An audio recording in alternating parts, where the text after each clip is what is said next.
Buenos días, yo soy Jorge Ramón Benyoc, residente de aquí del servicio R2 de anestesiología aquí en USE y junto con el doctor Valverde Moyano, adjunto también del servicio, eh, hablaremos sobre la anestesia en enfermedades autoinmunes, pues un poco recomendaciones sobre la práctica clínica. Este es un poco el índice que vamos a seguir, en que haremos una pequeña introducción sobre, bueno, definiremos un poco qué son las enfermedades autoinmunes y luego ya entrando en materia, pues hablaremos de las enfermedades más comunes en nuestro medio o que más implicaciones anestésicas pueden tener, que son la artritis reumatoide, el lupus, el síndrome antifosfolípido, la espondilitis anquilosante, la esclerodermia y luego para finalizar hablaremos un poco sobre cuándo sí y cuándo no retirar estos fármacos, los fármacos antirreumáticos de estas patologías y un poco también hablaremos de tromboprofilaxis.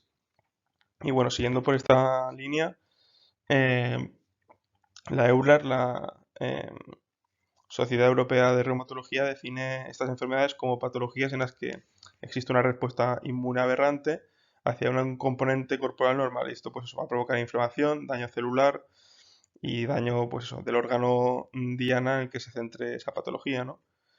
Bajo esta definición, la verdad es que caben un montón de enfermedades. Pues entrando en el bloque de las neuromusculares, pues tenemos el Eaton-Lambert, tenemos la miastenia gravis.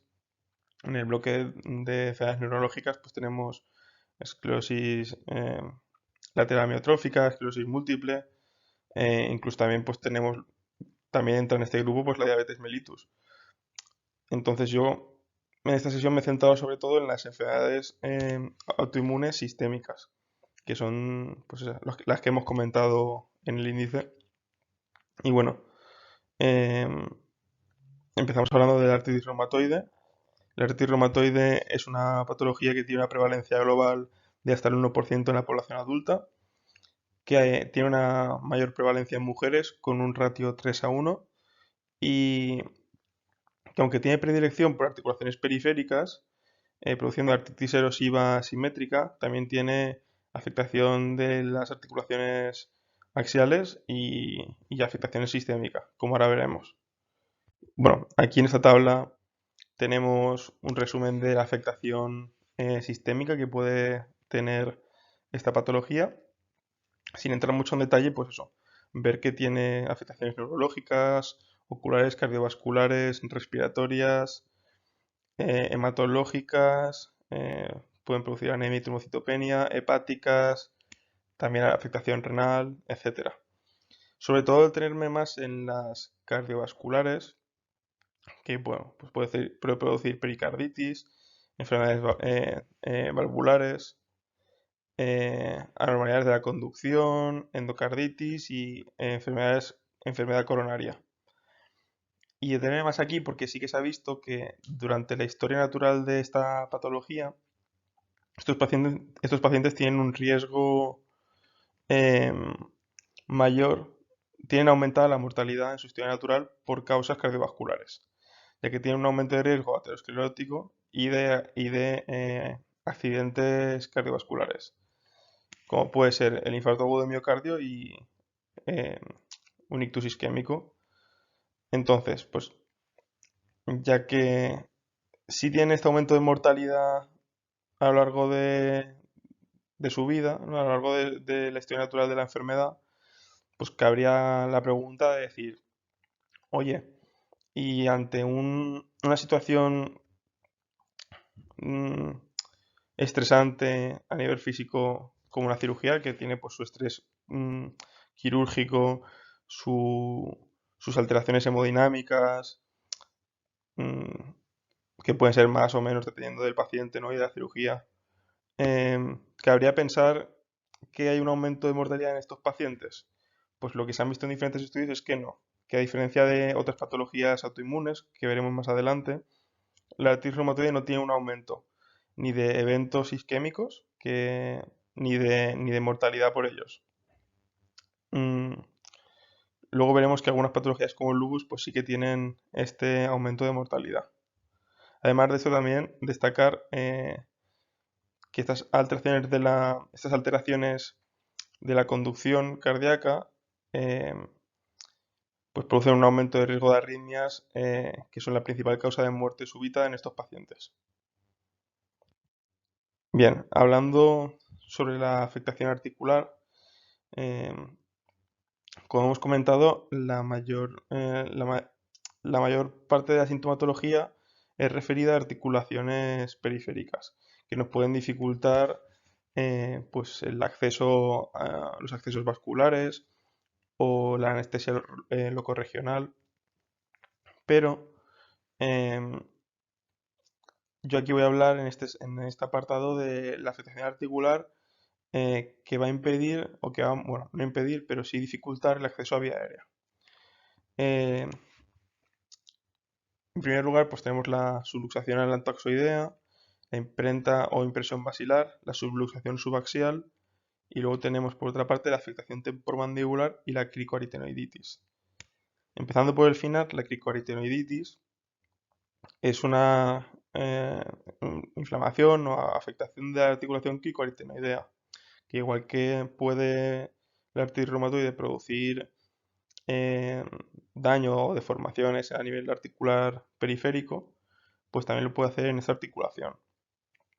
Y lo que va a producir, pues es inflamación en las fases más agudas y en las fases más crónicas por deformidad de la vía aérea.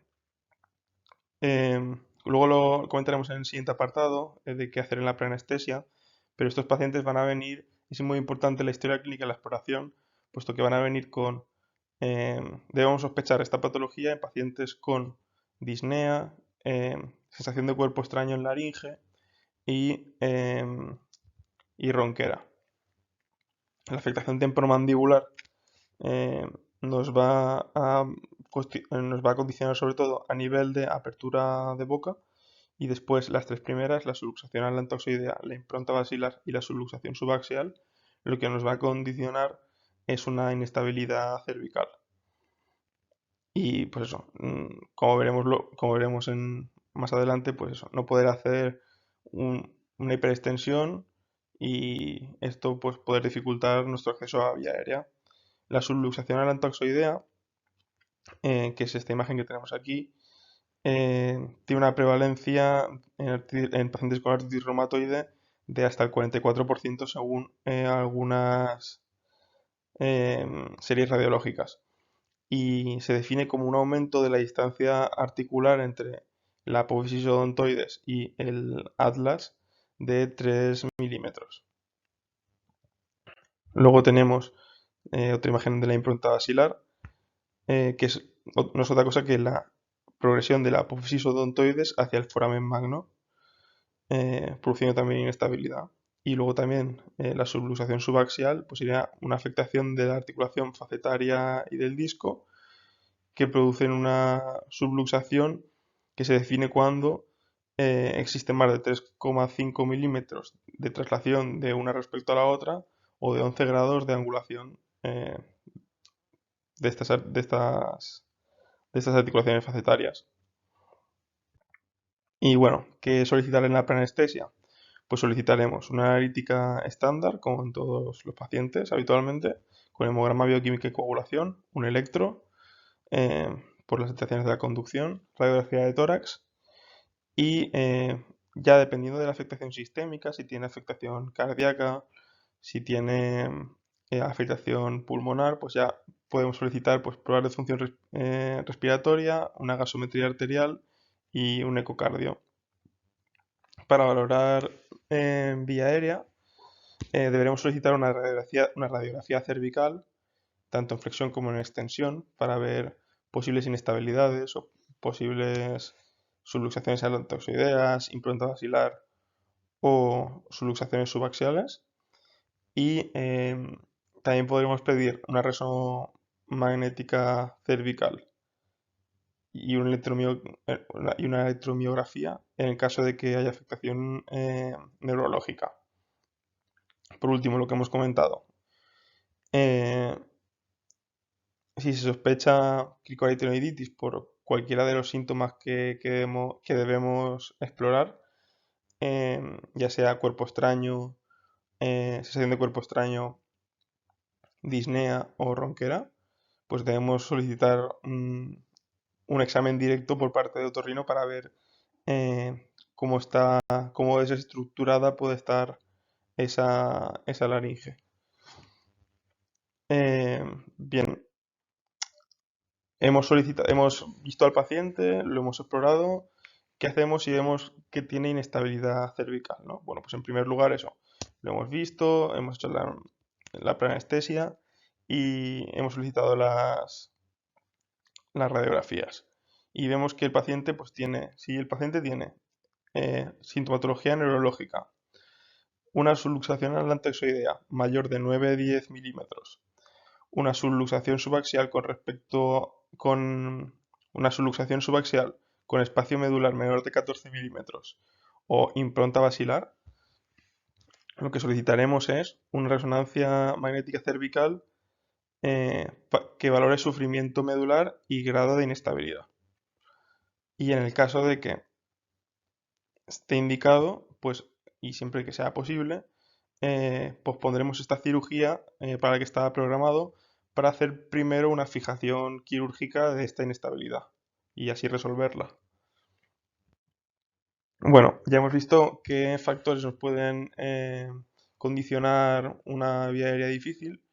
¿Qué recomendaciones hay para una intubación segura o lo más segura posible? Pues bueno, lo primero de todo es una posición neutra cervical, puesto que está aconsejada pues, la posición de olfateo, ya que produce una hiperextensión. Y esta hiperextensión, pues en pacientes que tienen inestabilidad cervical, nos puede condicionar una lesión medular. Eh, Está desaconsejada incluso en aquellos pacientes que tienen estas patologías y no tienen inestabilidad cervical, puesto que al hacer una extensión eh, puede aumentar la distancia articular y entonces estar con nosotros con esa hiperextensión em, provocando esa inestabilidad cervical. Por lo tanto, está totalmente desaconsejada esta posición de olfateo. ¿Y cómo nos recomiendan, qué dispositivo nos recomiendan para acceso a vía aérea? Pues recomienda como el más seguro eh, el acceso mediante fibrobroncoscopia. Em, Además de esto también, si tenemos una glotis muy desestructurada, una laringe muy desestructurada por una cricoaritenoiditis o similar, eh, podríamos valorar también hacer una traqueostomía previa a la intervención. Y bueno, respecto a la intubación, despierto, dormido, pues aquí no se llegan a mojar con esta patología en concreto, pero bueno, en la SEDAR, en las guías de la SEDAR de 2022 sobre vía aérea, he encontrado un apartado que hablaba sobre esto, que es este cuadro de aquí, que lo resume un poco, que bueno, al final es un poco sentido común. Es un poco lo que haríamos todos si tuviéramos esta situación en quirófano. Pues eso, habla de que lo haremos en pacientes, o sea, la intubación con fibro lo haremos en pacientes despiertos, pues eso, cuando el paciente sea colaborador, pero sobre todo cuando tengamos alguna condición respiratoria que, por ejemplo, nos condicione una menor reserva de oxígeno eh, o que tenga una inestabilidad hemodinámica y nos interesaría tenerlo intubado para cuando lo vayamos a dormir. Eh, Pacientes que no podemos, tenemos la certeza de que no podremos, bueno, o tenemos una sospecha alta de que no podremos, van a ser difíciles de intubar, obviamente, pero también difíciles de ventilar. Todos estos pacientes los haremos despiertos. ¿Y en qué pacientes los podemos dormir? Pues pacientes que realmente no tengan dificultad a la hora de ventilarlos y que no cumplan ninguno de los requisitos anteriores, o sea, que estén bien los pacientes. Como ya veis, es pues eso, sentido común. Un paciente que no tenga, mm, pues eso, ningún predictor de que vaya a ser difícil de ventilar, no tenga una glotis desestructurada y la única limitación que tengamos con este paciente es que no podemos hacer una hiperextensión y luego queremos hacer con fibro, pues bueno, lo podríamos hacer dormido. Esto ya es, ya digo, un poco de estas guías son un poco de sentido común, lo que haríamos cualquiera. Y bueno, siguiendo con la siguiente patología, em, el lupus eritematoso sistémico tiene una prevalencia estimada de 9 de cada 10.000 habitantes, tiene mayor frecuencia en mujeres con un ratio de 9 a 1 y tiene como afectación principal pues, las articulaciones periféricas también. Hasta un 55% de los pacientes con lupus tienen artritis no erosiva y si esta afectación articular la conmutamos no solo con la artritis no erosiva, sino con las artralgias, pues un 90% de los pacientes tienen artralgias.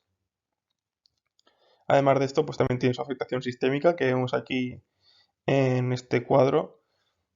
Lo mismo que el anterior, tampoco voy a meterme a hablar de cada punto, pero eso, ver que tiene afectación de la vía aérea, sobre todo a nivel eh, de estructuras laríngeas, pues parálisis de cuerdas, estenosis subglótica, edema laringio, artropatía cricoaritenoidea, pero también tienen una afectación a nivel cardiovascular, con miocarditis, arritmias, miocardiopatía dilatada, insuficiencia cardíaca crónica, valvulopatías, toxicidad farmacológica por los fármacos, por algunos fármacos como la ciclofosfamida y la hidroxicloroquina. A nivel pulmonar también tienen su patología que pueden dar derrame pleural, hemorragia alveolar, que aunque eh, no es una complicación frecuente, sí tiene una alta mortalidad y también hipertensión pulmonar. ¿Por qué comento, por qué sobre todo me centro en las patologías cardiovasculares? Pues es que se ha visto, bueno, em, el riesgo, bueno, estos pacientes, al igual que vimos en la artritis reumatoide, tienen un riesgo aumentado en su historia natural a padecer más eventos cardiovasculares y también una mayor mortalidad en el desarrollo de su historia natural. Em, y aquí nos podríamos plantear la misma pregunta que con la artritis reumatoide. ¿Un acto quirúrgico puede predisponer alguno de estos eventos y producir un aumento de mortalidad? Pues lo que se ha visto en diferentes estudios es que sí. A diferencia de artritis reumatoides, en el lupus sí que existe un aumento de esta mortalidad y de estos eventos isquémicos. Aquí tenemos un estudio bastante grande que observó pacientes entre el 2004 y 2014 en diferentes centros de Estados Unidos de pacientes que se intervenían de cirugías no cardíacas. Y lo que se vio es que con eh, los pacientes con lupus eritematoso sistémico tenían un aumento de mortalidad y un aumento de eventos eh, cardiovasculares mayores que los pacientes pues, sanos o que no tenían esta patología. Eh, se entendió evento isquémico mayor en estos estudios como pacientes que padecieron un infarto agudo de miocardio o, o un accidente cerebrovascular o mortalidad por cualquiera de estos dos.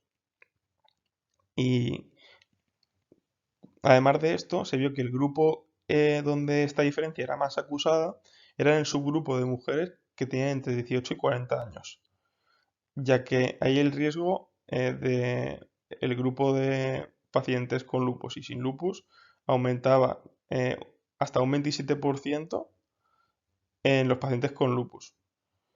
Además, también se vio que había un riesgo aumentado a infarto agudo de miocardio, aunque no se vio un claro aumento del riesgo en pacientes, o sea, no se vio un claro aumento de la incidencia de accidentes cerebrovasculares. Sobre la vía aérea, como ya hemos comentado, lo que nos va a condicionar en estos pacientes el acceso a vía aérea es sobre todo la desestructuración o la dificultad anatómica de la laringe. Vemos eso, que esta afectación laringea se encuentra hasta un 30% según series radiológicas em, en, en pacientes con lupus. Hasta un 30% de pacientes con lupus pueden tener estas alteraciones, que serían estenosis subglótica, parálisis de cuerdas, edema glótico y artropatía cricoaritenoidea. Y luego también se han descrito algunos casos de subluxación alantoxoidea en estos pacientes, aunque está poco estudiada y no parece que sea muy frecuente. Por todo esto, en la preanestesia debemos valorar, como veremos ahora, todas estas posibilidades, ¿no? De afectación laringea. Y bueno, si fuera necesario, pues valorar hacer una traqueostomía previa a la intervención. Eso, en la preanestesia solicitar, pues eso, un poco lo mismo. Hemograma, coagulación y bioquímica con función renal y hepática por la toxicidad farmacológica. Radiografía de tórax electro y la peculiaridad de esta patología pues que deberemos solicitar pues, un despistaje de síndrome antifosfolípido en todos los pacientes, puesto que tiene una asociación estas dos patologías de hasta un 30%. Y hablando del síndrome antifosfolípido, pues vamos con la siguiente patología, que es el síndrome antifosfolípido OSAF, que bueno, es una condición que va a producir un estado protrombótico debido a los anticuerpos antifosfolípidos, que son el anticoagulante lúpico, el anticuerpo anticardiolipina y el anti-beta 2 GP1, que lo que van a producir es la formación de inmunocomplejos em, que van a activar el complemento, la vía del complemento, y esta vía del complemento pues va a activar la cascada de la coagulación. Y esto nos va a dar dos cuadros clásicos de esta patología, que serían la trombosis venosa y arterial y en mujeres jóvenes pues abortos de repetición. Tiene la característica de tener el TTPA alargado, que veremos si esto puede tener o no implicación a nivel técnicas neuroaxiales luego. Y luego también pues debemos tener cuidado, como veremos luego, porque hay algunos desencadenantes, hay algunos factores desencadenantes relacionados con la cirugía que pueden desembocar en un síndrome antifosfolípido catastrófico, que luego comentaremos. En la preanestesia, ¿qué solicitaremos? Pues eso, lo mismo que siempre, hemograma, coagulación y bioquímica. Haremos una historia clínica de hemorragias, trombosis y trastornos autoinmunes detallada para conocer la sintomatología de la paciente o la gravedad de la sintomatología. Debemos titular los anticuerpos antifosfolípido, puesto que se ha visto que hay una relación entre una mayor titulación y afectación a nivel protrombótico. Un electro, pruebas de función respiratoria y gasometría, un ecocardio para valorar trombos cardíacos y miocardiopatías. Y si la paciente está embarazada, pues una eco pre-quirúrgica o anteparto, en el caso de que sea una cesárea, obviamente. Bien, respecto a la anestesia neuroaxial, pues hemos visto que estos pacientes tienen el TTPA alargado en las pruebas que solicitamos de coagulación. Entonces, ¿esto puede tener alguna implicación a la hora de realizar anestesia neuroaxial? Pues, por ejemplo, que haya más riesgo de producir hematoma, epidural. Pues lo que se ha visto es que no, que realmente lo que ocurre en esta patología es un estado protrombótico, entonces el riesgo no está aumentado. No hay un aumento de riesgo de hemorragia ni hematoma epidural, ni por lo tanto está desaconsejado, ni contraindicado, ni nada de esto. Simplemente en estos pacientes hay que tener en cuenta que la mayoría llevan anticoagulación directa. Anticoagulación directa, no, perdón. Llevan anticoagulantes, antivitamina K o enoxaparina, dependiendo de si están embarazadas o no. Por lo tanto, hay que tener en cuenta esto a la hora de pues, realizar estas técnicas y pues cerciorarse de que se han dejado de tomar estos anticoagulantes con el tiempo suficiente para que esta técnica se haga de forma segura.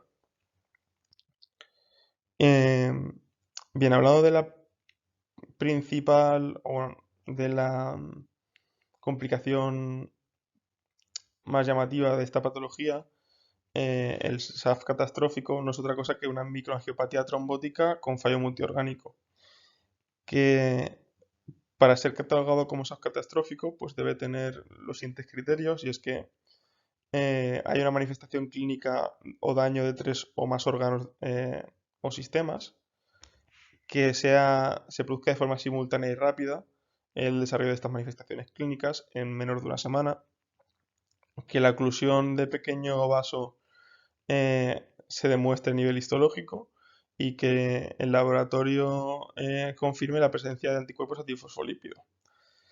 Y bueno, el tratamiento de esta patología no sería otro que pues, glucocorticoides, anticoagulantes, plasmaféresis, y en el caso de que esto no fuera suficiente, pues nos podríamos valorar poner inmunoglobulinas también, y también en pacientes en SAF catastrófico eh, que no, que no responde al tratamiento convencional, pues también se está poniendo eculizumab.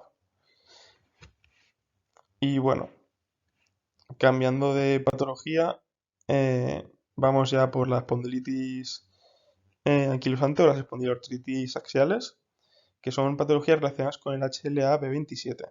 Tienen afectación principal por el esqueleto axial, sobre todo a nivel sacroiliar, produciendo sacroileitis, aunque también pueden tener afectación de la columna cervical.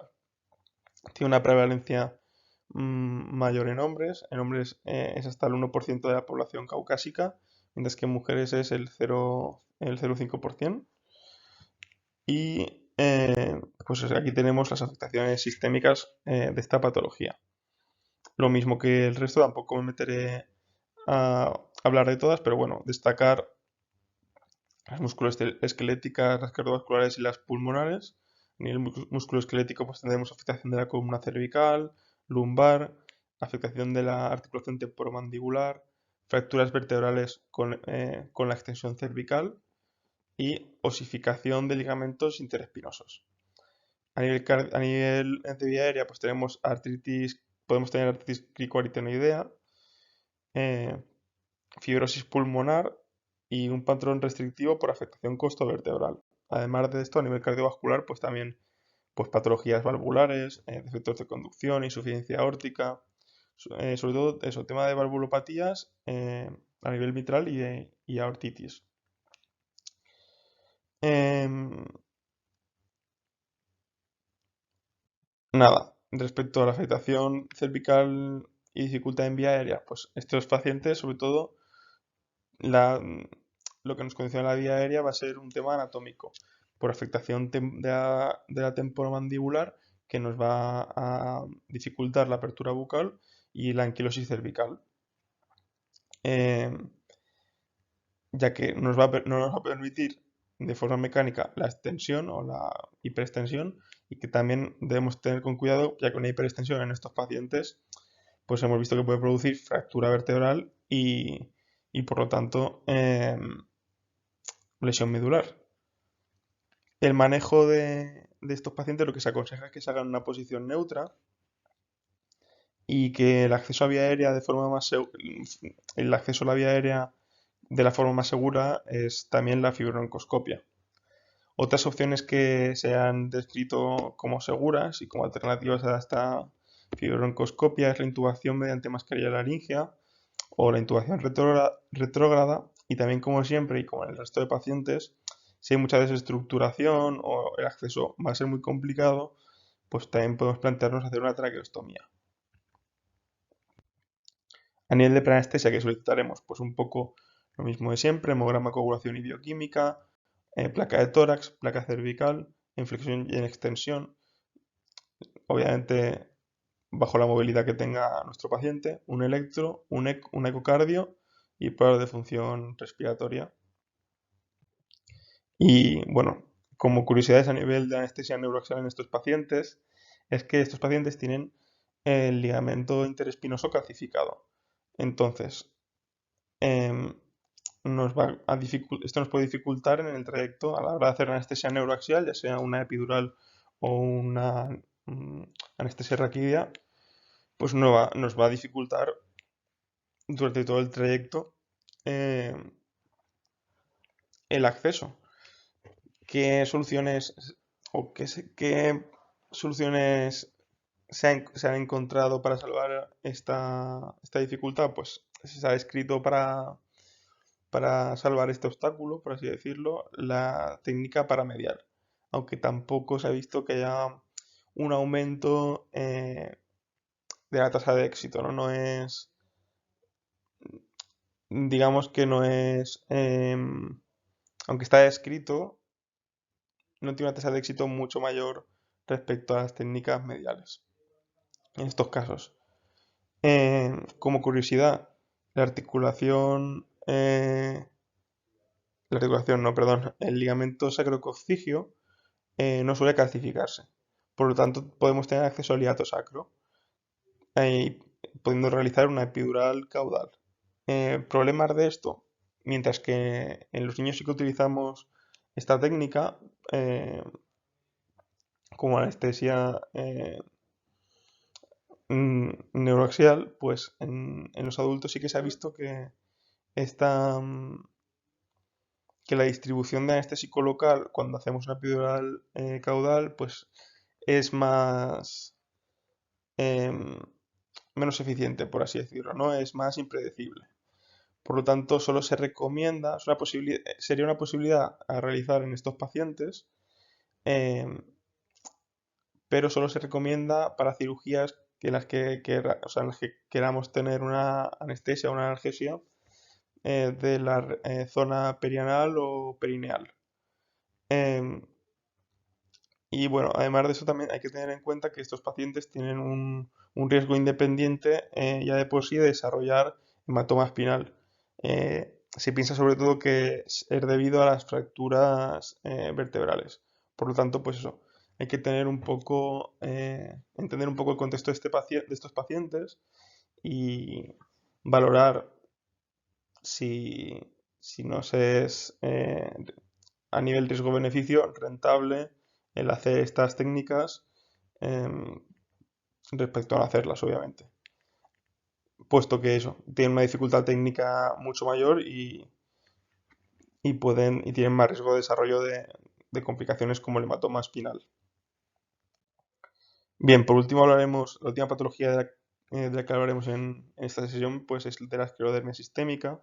Es una patología con una prevalencia de 1 de cada 10.000 habitantes y es más frecuente en mujeres, con un ratio de hasta 5:1 y sobre todo se da en pacientes de entre 30 y 50 años. Es una patología bastante agresiva, sobre todo la forma bueno, sobre todo su forma, tiene dos formas clásicas, sobre todo la forma de esclerosis sistémica difusa, que es más agresiva aún. La otra forma es la esclerosis sistémica limitada, que sería lo que conocemos como el síndrome de Crest. Y bueno, em, como afectación sistémica, esta patología lo que debemos entender es que es una afectación de la vasculatura o microvasculatura, que lo que va a producir es isquemia de los tejidos y esta isquemia y muerte de estas células va a ser reparada con tejido fibroso. Por tanto, lo que se produce es fibrosis a nivel multiorgánico. Por eso vemos que pues, vamos a tener engrosamiento de piel, artralgias, también obviamente como en el resto de patologías autoinmunes sistémicas, pues tendremos también neuropatía periférica y neuropatía autonómica, fibrosis miocárdica, enfermedad pulmonar intersticial por fibrosis pulmonar, hipertensión pulmonar hasta en un 15%, hipomotilidad esofágica en un 90%, enfermedad por reflujo gastroesofágico, hipomotilidad gástrica, ectasias vasculares gástricas, sobrecrecimiento bacteriano. Eso, viene todo un poco dado por esa fibrosis a nivel sistémico. Y bueno, ¿qué solicitamos en plan anestesia? Pues hemograma coagulación y bioquímica Y en estos pacientes debemos incluir, pues, probar PCRs, o sea, debemos incluir la PCR, la VSG, puesto que estas dos, los reactantes de fase aguda, estos dos reactantes de fase aguda, lo que se ha visto es que tienen una relación, eh, se ha visto que tienen relación entre eh, eso, el aumento de estos reactantes respecto a la afectación pulmonar. También debemos valorar función hepática y solicitar troponinas y el NT-proBNP. Nada, cabe destacar que estas pruebas suelen ser solicitadas por parte de reumatología o interna, dependiendo de quién lleve las autoinmunes en el hospital. Em, ya que en las últimas guías de la Sociedad Americana de Reumatología para el manejo de la esclerodermia, hablan de solicitar anualmente estas pruebas como pues a nivel de evaluación del desarrollo de esta patología. Por lo tanto, nada, es solo ver que estén solicitadas y en el caso de que no, pues solicitarlas nosotros. Una radiografía de tórax también, un electro, pruebas de función respiratoria y de LCO. Y bueno, en el caso de que estas salieran alteradas o de que el paciente presentara una disnea, o sea, bueno, una disnea no, que presentara disnea, pues podemos solicitar un TAC de alta resolución. Además de eso también pues podemos solicitar una ecocardiografía, eh,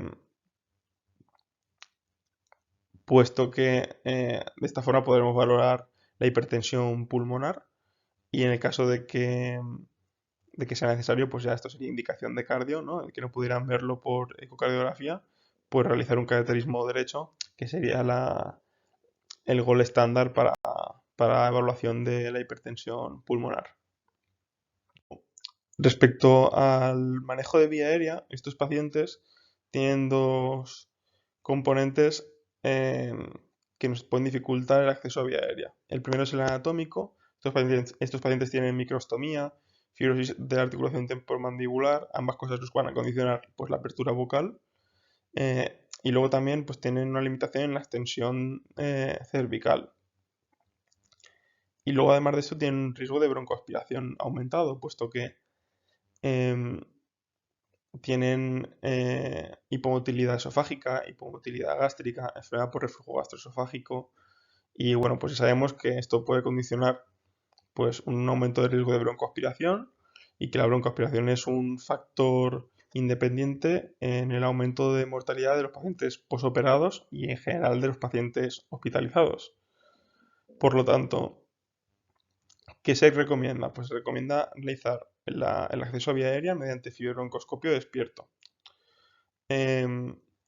Para reducir riesgo de broncoaspiración, pues lo que se está haciendo o lo que se está recomendando es hacer una supresión ácida preoperatoria. La intubación de secuencia rápida está un poco en entredicho, puesto que debido a la dificultad de la vía aérea de estos pacientes, las tasas de intubación en el primer intento pues, no son tan altas como nos gustaría. Y la maniobra de Selig está desaconsejada, puesto que en estos pacientes lo que se ha visto es, debido al tejido fibroso o fibrótico, se ha visto que al realizar esta maniobra presionando sobre el esófago, eh, hay hay cierta facilidad para desviación de la vía aérea y dificultad para el operador de su acceso. Además de esto, cabe valorar también, pues en el caso de mucha desestructuración anatómica, pues valorar una traqueostomía, ¿no? Como en el resto de patologías.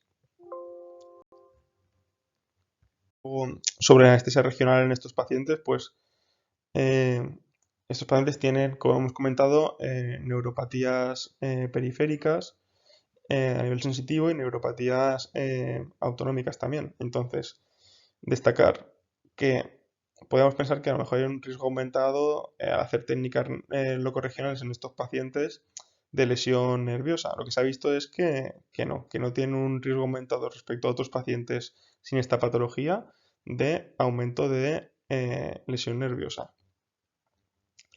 Lo que sí que se ha visto es que se realizan bloqueos sensitivos más prolongados, eh, pero con recuperación total de la sensibilidad.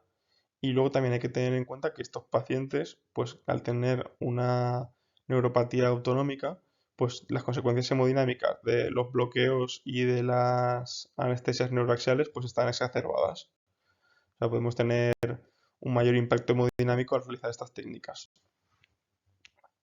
Em, y bueno, por último ahora vamos a pasar a hablar sobre los fármacos, cuándo retirarlos y cuándo no, y luego de la tromboprofilaxis. Respecto a los fármacos, empezando por los AINES como primera escala terapéutica, pues tenemos inhibidores de la COX-1 y de la COX-2.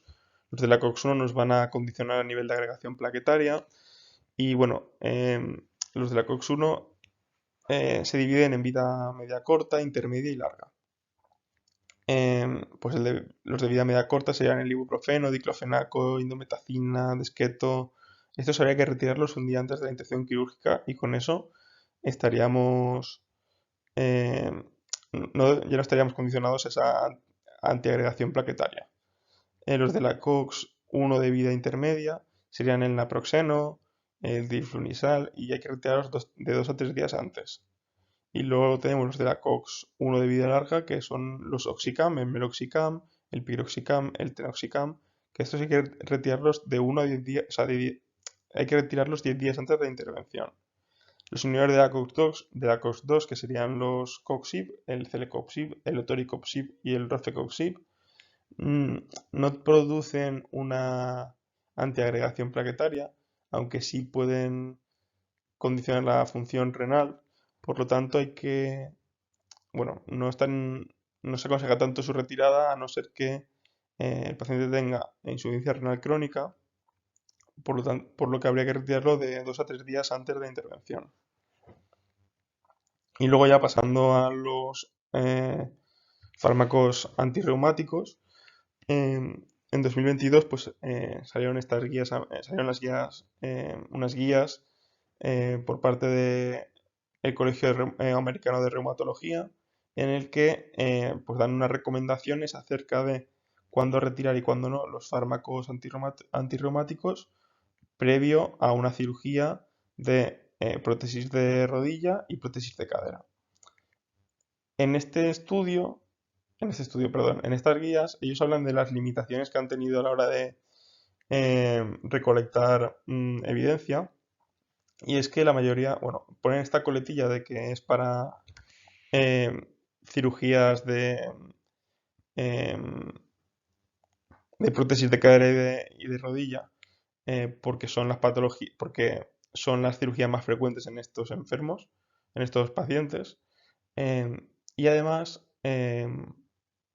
hablan de que debido a que hay poca evidencia para otras cirugías, pues que esto es extrapolable al resto de cirugías. Em, los niveles de evidencia no son muy altos, pero bueno, ahora pasaremos a ver las recomendaciones que nos hacen. Bueno, aquí os dejo una tabla en la que en la que se habla un poco, eso, aquí están todos los fármacos antirreumáticos utilizados para estas patologías y el tiempo con el que, la cadencia con la que se administran, por ejemplo, el rituximab se administra cada 6 meses y el tiempo con el que debe ser retirado eh, previo a la cirugía. Es una tabla que solo dejo aquí para consultar, no pasaré a explicarla. Yo lo que he hecho ha sido resumir esto en un esquemita. Y bueno, el esquema es el siguiente. Pacientes que estén tomando FAMES, methotrexato, leflunomida, hidroxicloroquina, sulfasalazina y apremilast, pues estos pacientes deben continuar con su tratamiento. No los retiraremos. Pacientes que tengan artritis reumatoide, artritis idiopática juvenil, que es una forma de juvenil de artritis reumatoide, y espondilitis anquilosante, estos pacientes, si están tomando fármacos biológicos, como por ejemplo el rituximab, deben de retirar estos fármacos deben ser retirados.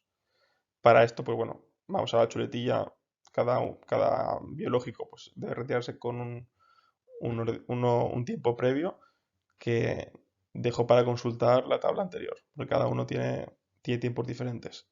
Y luego los pacientes que estén tomando inhibidores de la JAK quinasa, que serían el tofacitinib, el baricitinib y el upadacitinib, estos fármacos deben retirarse 3 días antes. Esto es una novedad respecto a las anteriores guías que decían de retirarlos 7 días antes. Por otra parte, destacar esto, que bueno, fármacos como el rituximab o otros biológicos, otros anticuerpos monoclonales, se comenta de retirarlos, pero en el caso de que podamos, por ejemplo, en el caso del rituximab, que se pone cada 6 meses, pues si pudiéramos cuadrar la cirugía en ese quinto o sexto mes, eh, pues sería lo ideal. Si no, pues retirarlo con más tiempo y ya está. En los pacientes con estas patologías no nos insisten en la importancia de hacer esto. Si lo podemos hacer, pues mejor, pero no insisten mucho en la importancia de esto como si lo hacen con el lupus, que ahora lo veremos. Y es que en el lupus, pues sí que hacen recomendaciones dependiendo de si el lupus es severo o no severo.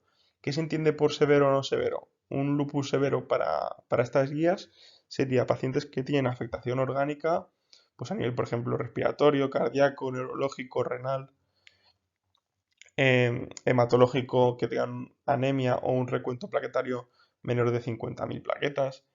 Y el no severo sería todos estos que no tienen una afectación orgánica de un órgano importante, ¿no? A lo mejor que tienen afectación articular o afectación cutánea, pero no una afectación tan sistémica. Y lo que se recomienda en el no severo es retirar los fármacos una semana antes. Retirar el micofenolato de mofetilo, la azatioprina, la ciclofosfamida, el mizorbine y el tacrolimus una semana antes. Y no administrar la dosis de rituximab previo a la cirugía. Lo mismo que hemos comentado antes. Si pudiéramos cuadrarlo en ese quinto o sexto mes, pues perfecto. Pues, y si no, pues en el lupus no severo, pues no lo administramos en el caso de que llegara a coincidir con ese séptimo mes, pues no lo administramos al sexto y ya está. Eso es lo que se recomienda. En el caso del lupus severo, pues eso.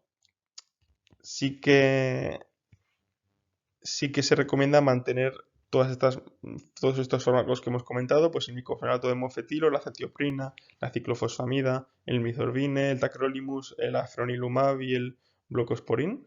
Todo esto, pues en el lupus severo habría que mantenerlo. Y también hay que continuar con el belimumab y planificar la cirugía Aquí sí que le da más importancia planificar la cirugía en ese quinto o sexto mes del rituximab, o sea, al final del ciclo del rituximab. Al final estas guías son recomendaciones con bajo nivel de evidencia em, y siguen un poco una lógica, ¿no? Y es que en estos pacientes pues tenemos dos riesgos, ¿no? El riesgo el aumento del riesgo de infección por la toma de estos fármacos que al final producen inmunodepresión y el riesgo de brote, ¿no? de crisis en estos pacientes. Pues, por ejemplo, pacientes en los que un brote no nos dé tanto miedo, entre comillas, o no nos condicione tanto la patología, el perioperatorio del paciente, pues, por ejemplo, con el lupus no severo, pues sí que retiramos los fármacos para que el riesgo de infección baje y pacientes en los que sí que nos dé, entre comillas, más miedo que tengan una crisis aguda, ¿no? Que tengan un episodio de reagudización de su patología, como por ejemplo en el lupus severo, pues nos la jugaremos a dar el fármaco para evitar esta crisis a expensar de tener un riesgo infeccioso más alto, ¿no? Es un poco sentido común en este sentido. Obviamente ellos recalcan que debido al bajo nivel de evidencia, pues siempre individualizar en cada caso cada paciente y eso, valorar la retirada o no de estos fármacos. Em, Luego, por último, hablaremos, bueno, de cuándo reiniciamos la terapia. Y eso, la terapia se recomienda reiniciarla eh, cuando haya evidencia de una buena evolución de la herida quirúrgica, ¿no? Cuando veamos que hayamos dejado de evolucionar la herida quirúrgica y veamos que no hay signos de infección, pues la podremos reintroducir esta medicación. Y esto suele ser a los 14 días. Y luego tener en cuenta también que la terapia con corticoides, pues que se ha visto que no hay una mayor que no hay un mayor beneficio al dar dosis suprafisiológicas respecto a continuar con su dosis diaria de glucocorticoides. Por lo tanto, pues se recomienda, a día de hoy se recomienda pues continuar con su dosis normal de corticoides. Y bueno, ya para acabar, a nivel de tromboprofilaxis, pues eso, estos pacientes, como hemos visto, tienen afectación hematológica, tienen inflamación a nivel sistémico que puede condicionar un aumento del estado protrombótico. Entonces, pues cabe la duda de si estos pacientes, pues hay que tener alguna consideración a nivel de tromboprofilaxis a nivel perioperatorio. Para esto, pues em, me he ido a buscar pues las guías americanas de el Colegio de Médicos de cirujanos torácicos, que elaboraron unas guías en el 2022 sobre el manejo perioperatorio de la terapia antitrombótica. Bueno, y lo que hacen lo que se recomienda en estas guías, bueno, se cataloga a los pacientes dependiendo del riesgo trombótico en riesgo alto, bajo y moderado. Entonces, el padecer una de estas patologías autoinmunes no te cataloga en ninguno de estas franjas de riesgo. Eh, lo único que sí que está contemplado es el tener anticuerpos antifosfolípido, lo cual te, eh, ya te condiciona a tener un riesgo alto de trombosis venosa y arterial. Por lo que los pacientes con síndrome antifosfolípido, que suelen estar anticoagulados, ya sea con enoxaparinas o con anticoagulantes antivitamina K, lo que se recomienda en estos pacientes es que sí deben hacer una terapia puente con enoxaparina. Además, bueno, ellos también hablan de cirugías de alto riesgo de sangrado, moderado y bajo, eh, que sería sobre todo las tienen en cuenta esta clasificación a la hora de reintroducir la medicación.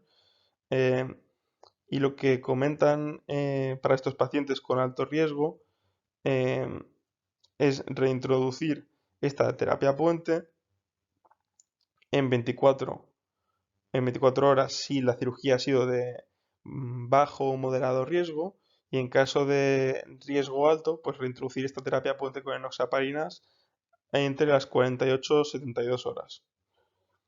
Además de esto, también cabe destacar, esto no está contemplado en estas guías y no es algo que a día de hoy haya unas recomendaciones eh, diferentes acerca de la tromboprofilaxis, y es que los pacientes que están tomando inhibidores de la JAK kinasa, que son el tofacitinib, el voricitinib, todos estos que hemos visto antes, pues sí que tienen un aumento.